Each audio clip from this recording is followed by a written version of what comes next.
Well, hello there, YouTube. It's Ro here. Thank you for visiting You Grow Ro. If this is your first time here, I hope you'll consider subscribing at the end of this video. If you've been here before, thank you so much for coming back. I appreciate you. Today, we're going to be making some quick fermented pickles. I'll show you what I'm doing in just a moment.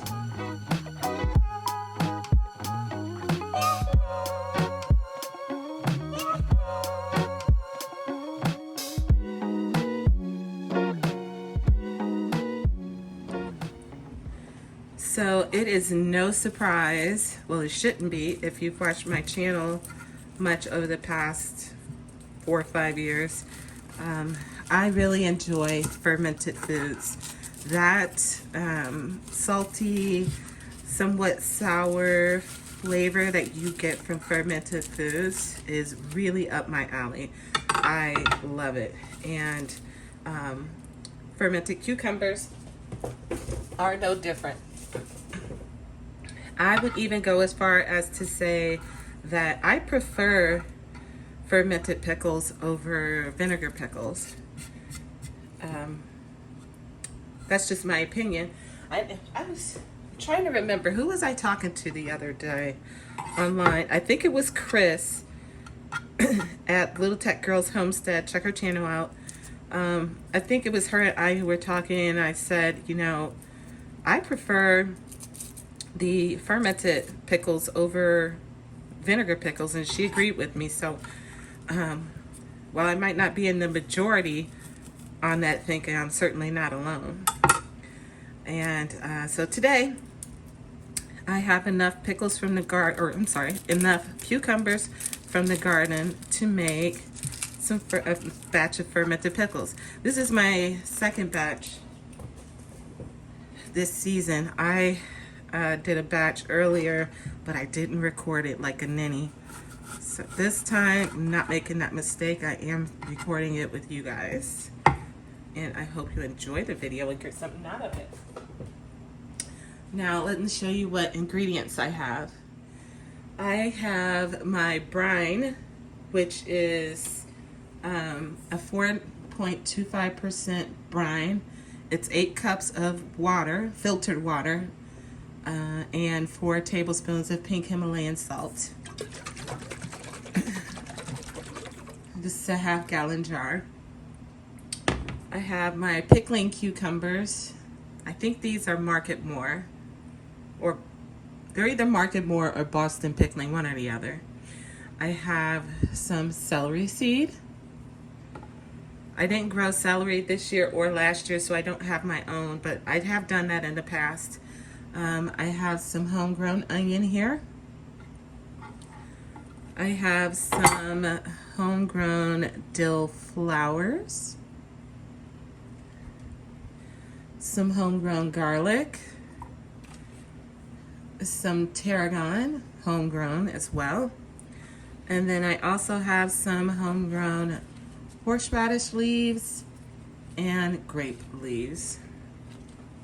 And that's all I'll be using today for my my pickling, or my ferment. But you could use other ingredients such as black peppercorns. You could use thyme, oregano,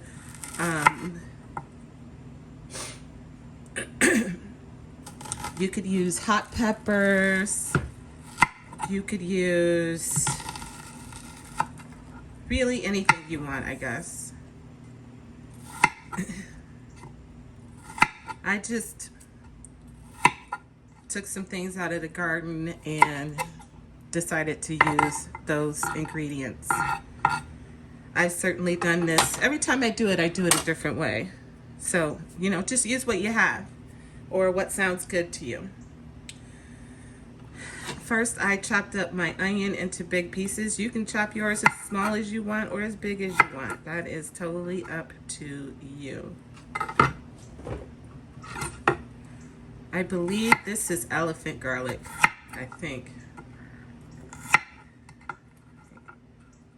And I'm just chopping it up into big pieces. All right. I'll be using this half-gallon jar. I scrubbed it out with hot soapy water. You don't have to sterilize it, although you could. You certainly could. I just used hot soapy water though. So in the bottom of my jar, I'm going to add one of my dill flowers. I don't have many, which is why I decided to add the celery salt. I'm sorry, the celery seed and the tarragon and the onion for more flavor. So I got my dill flowers, a couple of them. I'm going to put the rest on the top.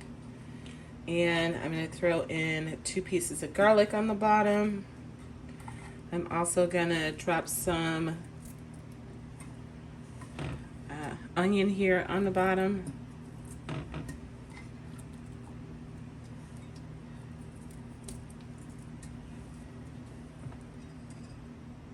Do that there, and then I'm going to add one of my horseradish leaves at the bottom there. Just gonna take the stem off.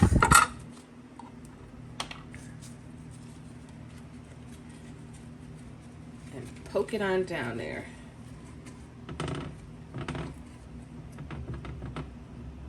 There we go.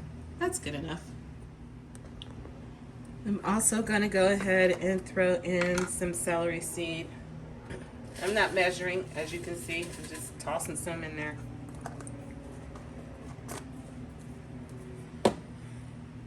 And next I will begin with my cucumbers. These are all from the garden. I think I said that already, but if I didn't, that's where they're from. I'm going to cut the end off of both sides, although if you only wanted to cut the blossom end off, that'd be fine too. It's supposed to have some kind of enzyme in it that makes the pickles, the cucumbers, less crunchy. All right, and I'm going to go ahead and quarter mine. You could have them, you could do them whole. It's up to you. I'm going to quarter mine. And you'll see I have different size cucumbers, so it'll be interesting how I managed to get these all to fit in here. I'm just going to pop these in.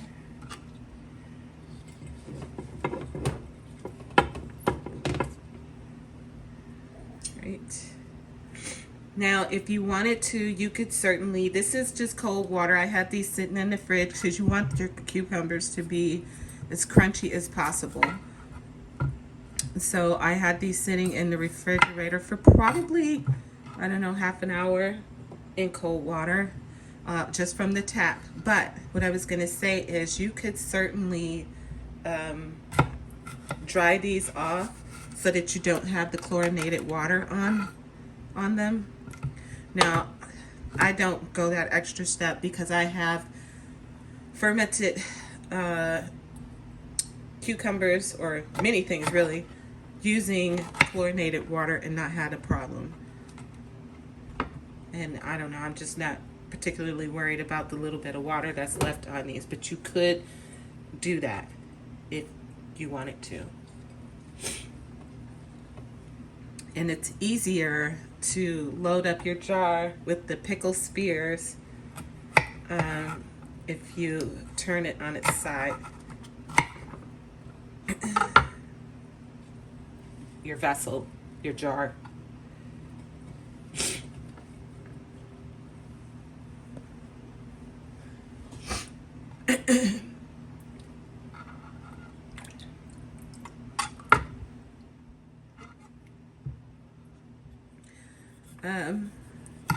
I've done a spicy one before too, where I used chipotle powder and some cayenne powder in a ferment.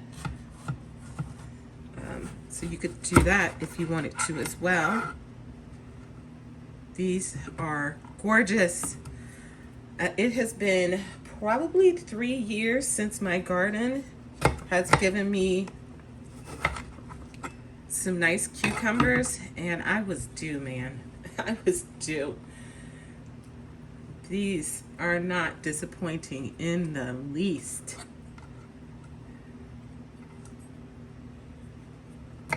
In fact, I'm doing these, and I'm hoping my mom's going to be in town here in a week from today. So I'm hoping to be able to sit out on the back porch or the front porch and have some. Oh, I forgot to add my onions and stuff. Let me pull a few out. There I was, running my mouth. Totally forgot to put the other ingredients in. Silly girl. Okay, I'm gonna go in with some onion.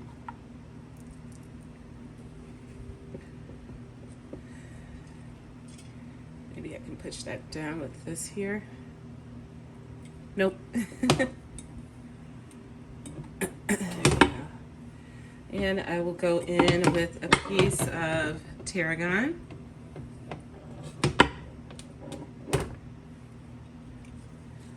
Tarragon is a perennial, guys, so if you like that flavor, definitely get it going. I grew it in 2 spots this past year, and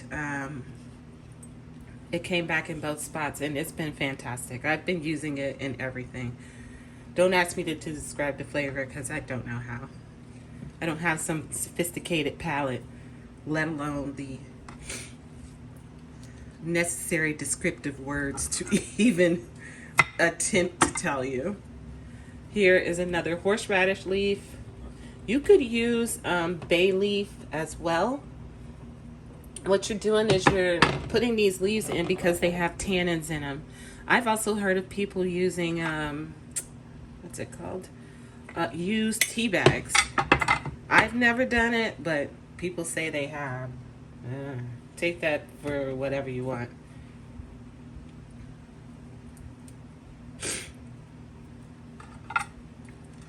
I'm just gonna check this here.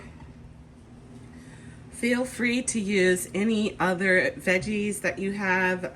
So like if you have peppers growing in the yard, add those. Excuse me. If you have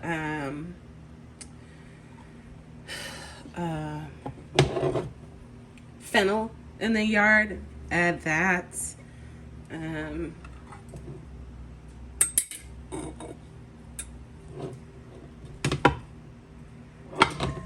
It would be, personally, I would stick to things that would stand up to being pickled in a brine, or what, I'm sorry, fermented in a brine well, because you don't want something soggy. It's just not appetizing. Let's get some more dill down here. And this is also the first year I've gotten so much dill too in a while. Usually my dill bolts, and it did this year. It did, not to be confused. It certainly did, because this summer started out, this spring was just really warm and really quick. I mean, it's usually pretty quick, but this year it was like instantly, you know, like 80, 90 degrees. My grape leaf. All right, so I'm just gonna continue doing this.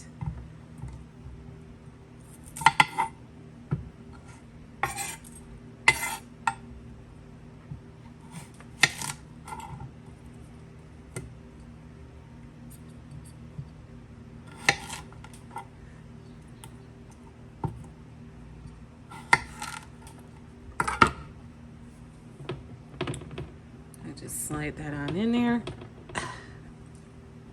You want to pack your jar as well as you can. Fill in any gaps if you can. During the fermenting process, the pickles will lightly, or cucumbers will likely shrink up a bit. And so some space will be created in the jar. So you want to pack this jar as well as you can.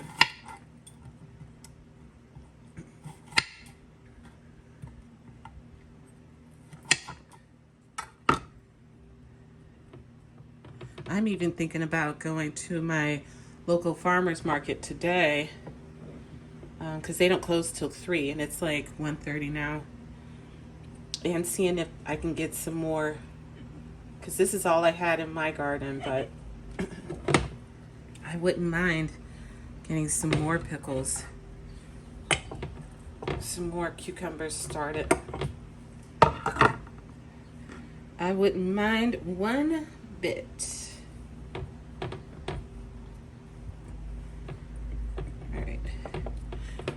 And another reason you want to get these so stuffed down in there is because you want to keep it below the brine. Again, that's below the brine to keep you from getting any molding issues.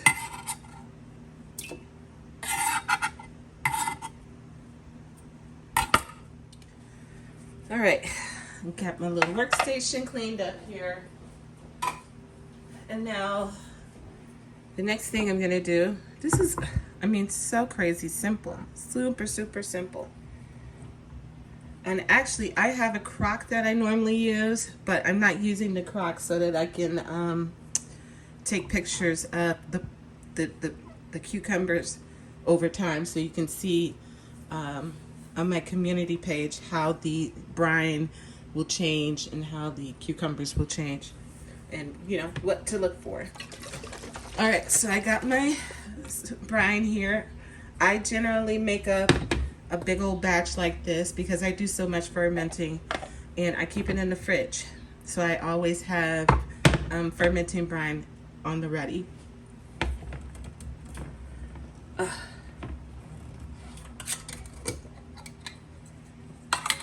And I keep this lid on here so that Tim doesn't think this is like, I don't know, watered down pink lemonade or something.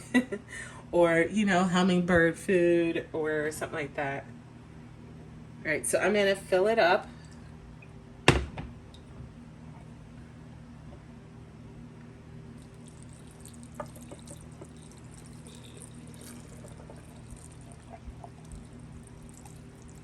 You could put some coriander in here as well. You want to leave a little head space because this is going to get active, as ferments do. And I'll put my lid back on here.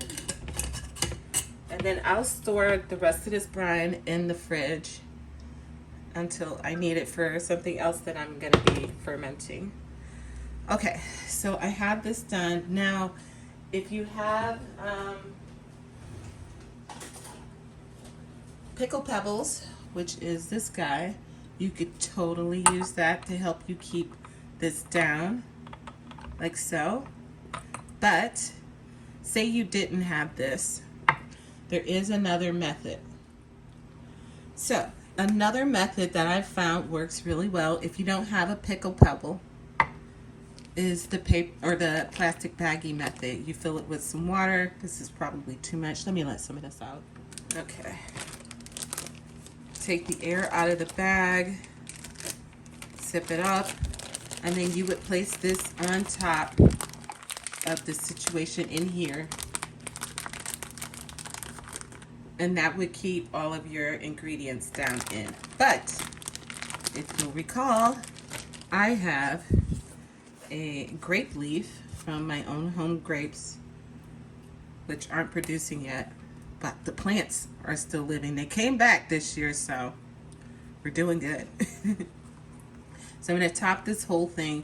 This is again about the tannins. There's tannins in the grape leaves, but this will also help keep my cucumbers down and cut up beneath the brine and cut back on the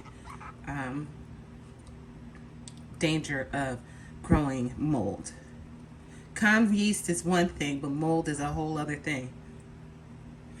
Okay, And then you could put this bag on top. I'm not going to use the bag. I'm going to use my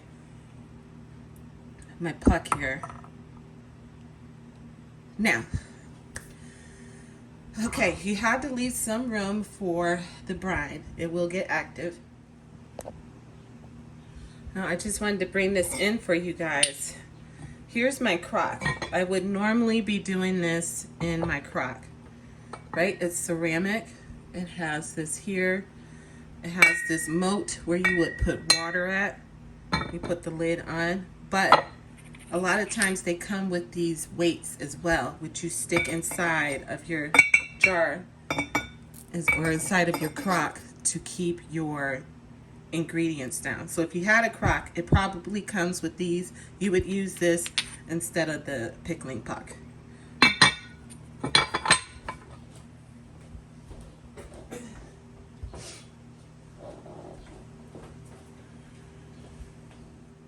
Some other options you may have seen is these lids that have dates on them. So you would, you know, just mark what day you put these in. What is it? August 11th. So I would move this to August and move this to the 11th. It has this ring on top. I would just put this on like so. Screw it on and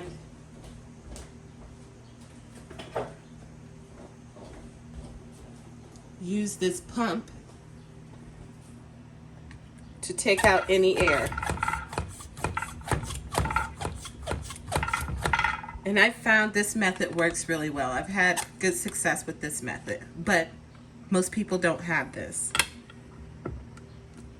So let me take that off. Another method you might have seen is the ball solution to it, ball. They have a spring that would go on top of all of your ingredients here. And then when you screw the top on, it would compress, making all of your ingredients stay down. That's another option. Both of those I got off of Amazon. What I'm going to do for sealing this off, you could use just a ring and a lid, and then you would only just kind of put it on, screw it on. You need to let it breathe. You need to leave some space so that it can do its magic, especially if it decides that it's gonna boil over, so to speak. You don't want to create a pickle bomb. You want to be able to let that extra juice, that effervescence bubble out. You could use a plastic cap. Again, don't screw it all the way on tight. What I'm going to use is called a pickle pipe. And it says here, this side up. In the center here, there's a hole to let those gases escape. And you use that with the canning ring.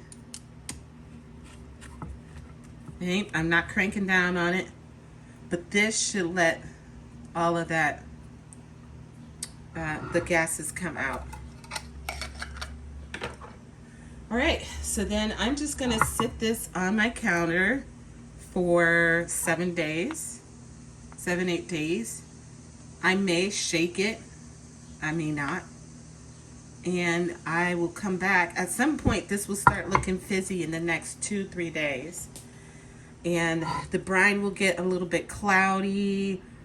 The pickles, or I'm sorry, the cucumbers will start looking a little bit dull.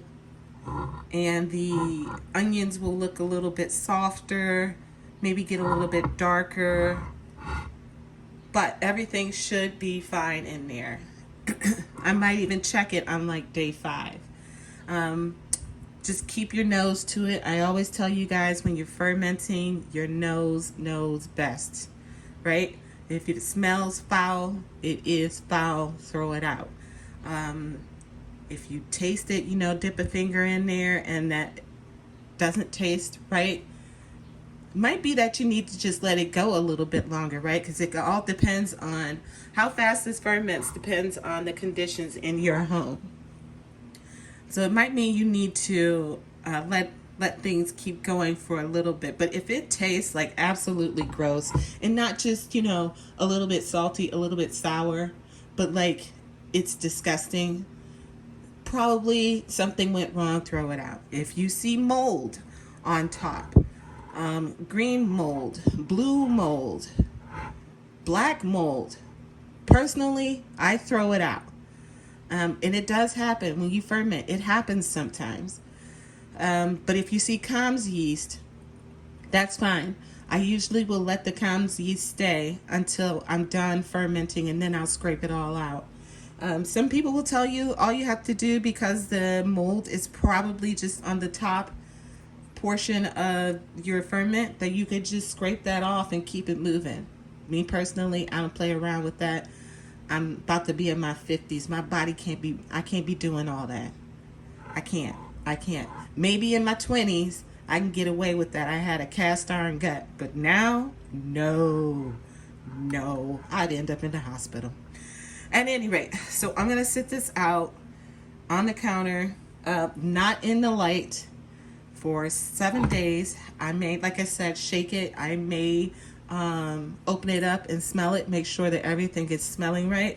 I may pick up the jar, look around, check it, see that everything's under the brine, and then on day 5 or day 6, I'll go ahead and I will maybe cut a little piece off and take a taste.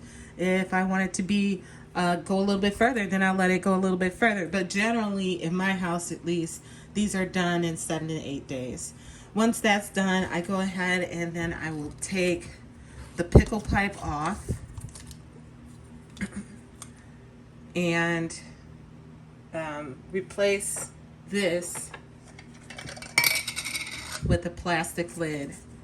And these will stay in your fridge for the longest time. I mean, they're not going to last that long, trust me. They're so good. If you like fermented foods, these are so good. They're not going to last that long. But they'll last in your fridge for a nice long time. Very, very long time. I think I have some... Matter of fact, let me show you what ferments I have in my fridge now. And which ones... I think I have one that's out right now. Hold on. Okay, so right now I have quite a few ferments. Only one that's actively going right now, and that is this. I got some cauliflower, and it looks like I've topped it off with a horseradish leaf. So cauliflower.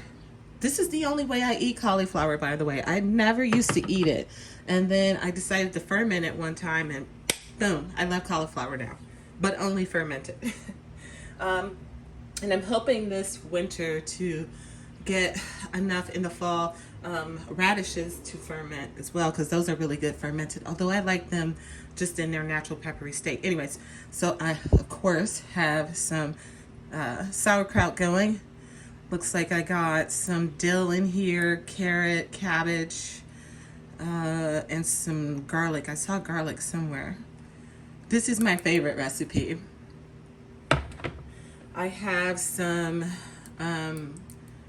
greens. These are collard greens and kale greens with some onion.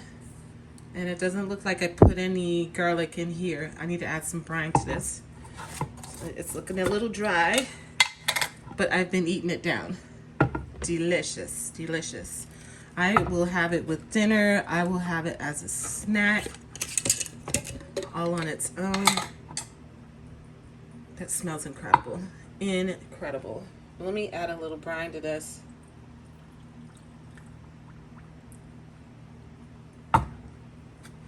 Because, you know, sometimes I do take a little bit of the extra brine to start something else. Oh, got this backwards.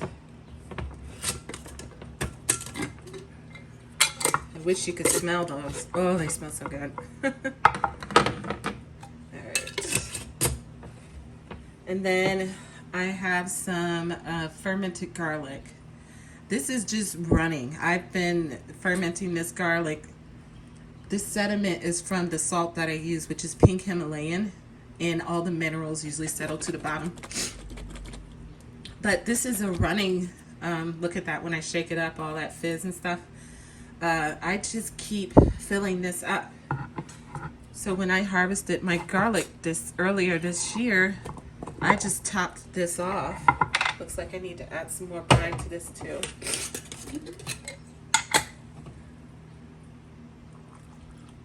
Oh, if you can smell that as well. So all that fizziness is very, very normal. Nothing to worry about there. But anyway, so I keep this in the fridge at all times, and when it gets low, I just add some more garlic. Nobody taught me that either. I just do it, and I've never had any problems. Oh, I showed you the sauerkraut. Right now I got some tomatoes and onions, oregano, and probably some garlic going.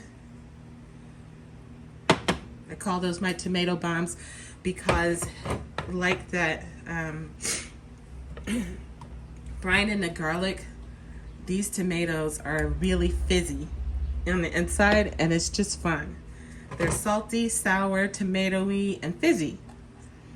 And then here are some baby carrots that I snack on. I'll just throw these on the side of my plate for dinner or lunch, or throw them in my lunch box and have them as a snack. And this just like the cauliflower and the greens, I keep these in my fridge at all times. I always have those three, definitely. Well, and sauerkraut and the garlic. Pickles or the cucumber, not so much, because I only have, homegrown cucumbers one time a year. And then the tomatoes, I go through these pretty quick. I almost forgot. I have some fermented hot sauce that I made. This is my first batch. I made this a couple of days ago. And I just harvested a bunch of peppers. I'm going to start another batch of hot sauce that I make from fermented peppers. So that's it, guys. I'll try to remember to post some updates on my community tab so you can see how these fermented cucumber spears are coming along. Alright, I hope you enjoyed the video. I hope you learned something, and I will see you guys in another video on another day. Until then, happy growing, my friends.